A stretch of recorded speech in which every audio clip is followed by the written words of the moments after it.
नमस्कार दोस्तों, यह कहानी उस नगरी की है जो हजारों साल पहले अरब सागर के किनारे बसी थी। एक नगरी जो अपने समय की सबसे अद्भुत और अजय नगरी थी। यह नगरी केवल भगवान श्री कृष्ण की राजधानी नहीं थी, बल्कि विज्ञान, आध्यात्म और पौराणिकता का ऐसा संगम थी जो आज भी हमें अचंभित कर देती है। मथुरा में अशांति का दौर था। शत्रु राजा जरासंध और शिशुपाल बार बार मथुरा पर आक्रमण कर रहे थे। भगवान श्री कृष्ण ने अपनी प्रजा की रक्षा के लिए ये निर्णय लिया, लेकिन ये काम आसान नहीं था। उन्हें एक ऐसी नगरी चाहिए थी जो शत्रुओं के लिए अभेद हो, प्राकृतिक आपदाओं से सुरक्षित हो और जिसमें सुख, शांति और समृद्धि का वास हो। श्री कृष्ण की दृष्टि समुद्र की ओर गई।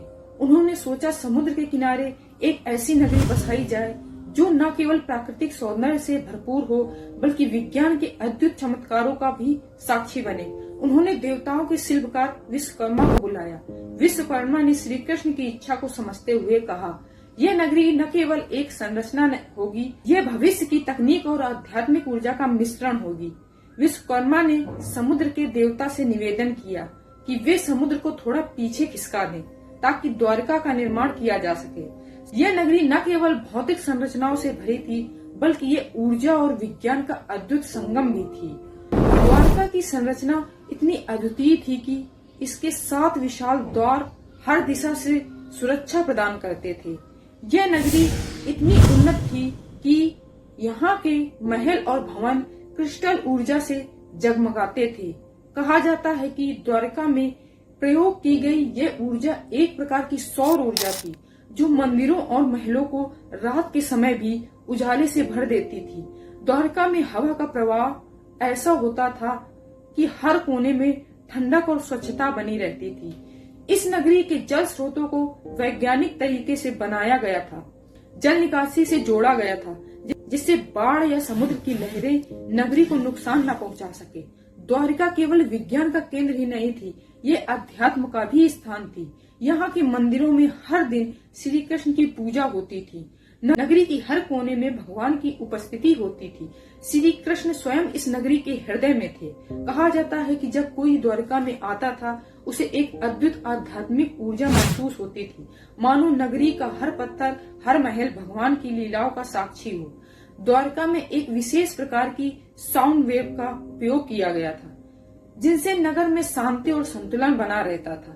मंदिरों में होने वाली आरती और मंत्रों की ध्वनि न केवल आध्यात्मिक रूप से शुद्ध करती थी, बल्कि वैज्ञानिक दृष्टिकोण से भी ये ध्वनि तरंगों लोगों के मन और शरीर को शांति करती थी। आज के वैज्ञानिक इसे साउंड थेरेपी की तरह समझते हैं, लेकिन द्वारिका में ये आध्यात्म और विज्ञान का एक ही समय में उपयोग किया गया था।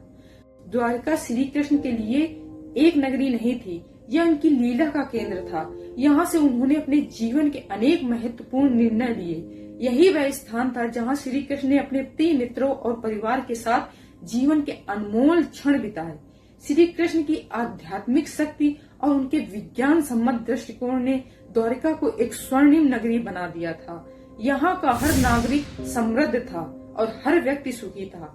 द्वारका में न केवल श्री कृष्ण की शक्ति का वास था, बल्कि वहाँ का हर व्यक्ति स्वयं को भगवान से जुड़ा हुआ महसूस करता था।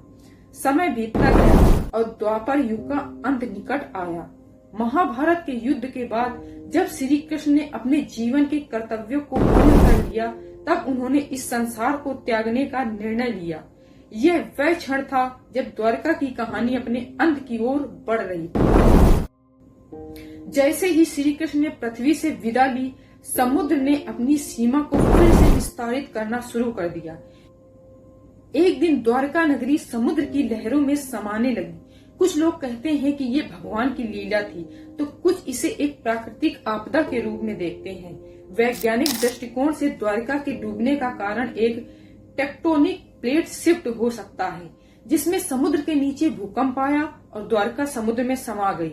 लेकिन यह केवल एक भौतिक घटना नहीं थी, श्री कृष्ण के पृथ्वी से विदा लेने का प्रतीक थी।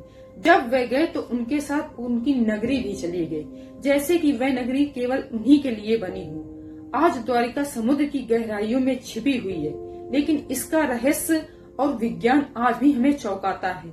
1980 के दशक में वैज्ञानिकों और पुरातत्वविदों ने गुजरात के तट से दूर एक अरब सागर में द्वारका के अवशेष खोजे।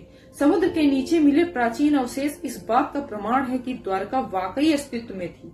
यहाँ की संरचना और डिजाइन से पता चलता है कि यह नगरी कितनी उन्नत और भव्य रही होगी।